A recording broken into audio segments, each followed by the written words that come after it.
Hey there and welcome back. We're talking about capturing accurate colors in your camera and making sure those colors are accurate on your computer as well. Now, up until now, we've done a lot of work with altering colors, but you want to make sure you start off with the colors that are most true to life, and there are a couple of simple things that you can do to make sure you capture accurate colors. My first recommendation is be sure to shoot in RAW, and this is going to be available on most modern digital cameras, mirrorless, DSLRs. It's even available on some smartphones. Now, a RAW image captures a ton of information, and the best part about a RAW image is that the white balance in that RAW image is not actually baked into the file. The white balance can be changed at any time, which is a huge advantage. Now, on the other side, you have JPEGs, which they take up less space, and you can shoot with JPEGs in your camera as well, but the white balance information is actually baked into that file. So if you want to change your white balance at any time afterwards, it's not going to be as accurate. So be sure to shoot in RAW, and you're going to make sure you capture the most accurate colors, and you're going to be able to change that white balance after the fact in post-production software, which we'll show you how to do. So we just talked about how RAW files allow you to change the white balance at any time. So my recommendation is to shoot in auto white balance pretty much all of the time, because you can always change it later, and cameras do a pretty good job with white balance nowadays. So shoot in RAW and shoot in auto white balance. My next recommendation is to shoot with a gray card, and I've got one here. We have a little slate that we use for these tutorials. You can see I've got a little gray card here, actually just taped to this. That's 18% gray. You can definitely just use like a sweatshirt if you want to use that. These are just like super accurate, measured to 18% gray. You can order them. They're not expensive. It's literally just a card with gray on it. But what this allows you to do is set a neutral point. So if I'm taking a picture here, and it's coming out a little bit bluish, maybe, I'm in a bluish environment, then I can use this as a neutral point to color correct in post-production. So shooting with a gray card whenever possible is gonna make sure that you capture the most accurate colors possible. Again, all you do is you take one picture, you have your subject just hold the gray card, like I just have them hold it like in front of their face, gives them something fun to do. Take one picture like that, and then just, you don't need the gray card again, because you can sync the white balance from one photo to another one. So let's say you did all of those things, you got some great pictures, you got one photo with a gray card. How do you get everything synced on your computer and get accurate colors? Well, we're gonna show you how to do it. So here in Photoshop, let's go ahead and open up our images. Now, we're in our sample images folder. We're looking at best practices here, and we've got two best practices. Now, these are both DNGs, which stand for digital negative file. This is Adobe's version of a RAW file. So we captured these with a Canon 5D Mark II.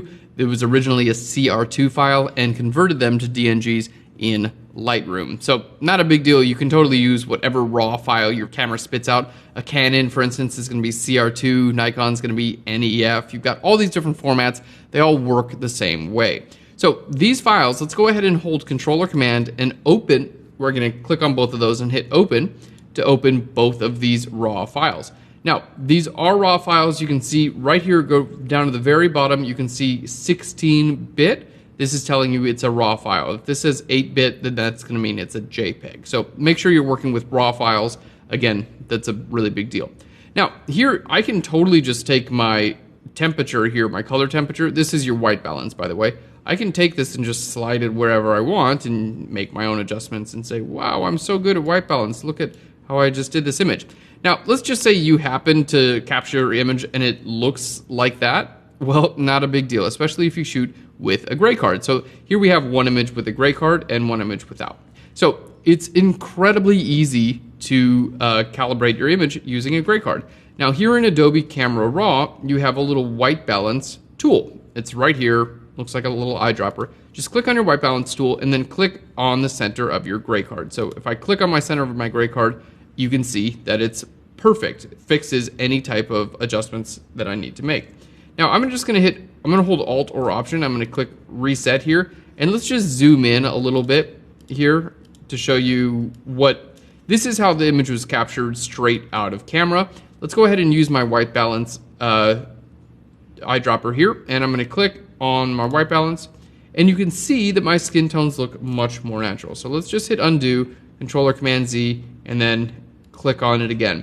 You can see it really does make a big difference There's the before and the after. So makes a big difference. My skin tone looks much more natural, just in general, looks great. Now again, you only need to take one photo with a gray card and then you can put it away. So our next photo here, let's go ahead and go to my hand tool here. Our next photo is not properly white balanced. Not a big deal. Simply click on this photo and then hold shift, click on your next photo. So your first photo, okay, should have a blue border around it. There we go. And that blue border tells you that this is like your main photo. And then this other one is also selected. So I can use the settings from this image and sync them to the settings of this image. So to sync these together, just right click on your images. So I'm just gonna right click here and go to sync settings. There we go. And you can choose what you would like to sync. And in this case, I'm just gonna have my white balance synced from one image to another one. So let's go ahead and hit OK. It's gonna take the white balance from your main image that's outlined in blue and apply it to this image as well. So here we have a really nice image that's properly white balanced, but I'm not holding a white balance card in my hand. So we've got proper skin tones and everything looks great. Now in this case, I'm just gonna click on this image here. You can open multiple images, but in this case, I'm just gonna click on this image and go ahead and hit open. It's gonna open as a 16-bit image here in Photoshop. You can see at the top, we have bestpractices.dng. This is an RGB, red, green, and blue, 16-bit image, and our skin is properly calibrated. Well, the white balance as a whole is properly calibrated using that gray card. And now we're ready to start editing. So, super cool thing you can do in Photoshop. Now, I know a lot of you guys are Lightroom users as well, so let's go ahead and show you how to do basically the exact same thing in Lightroom.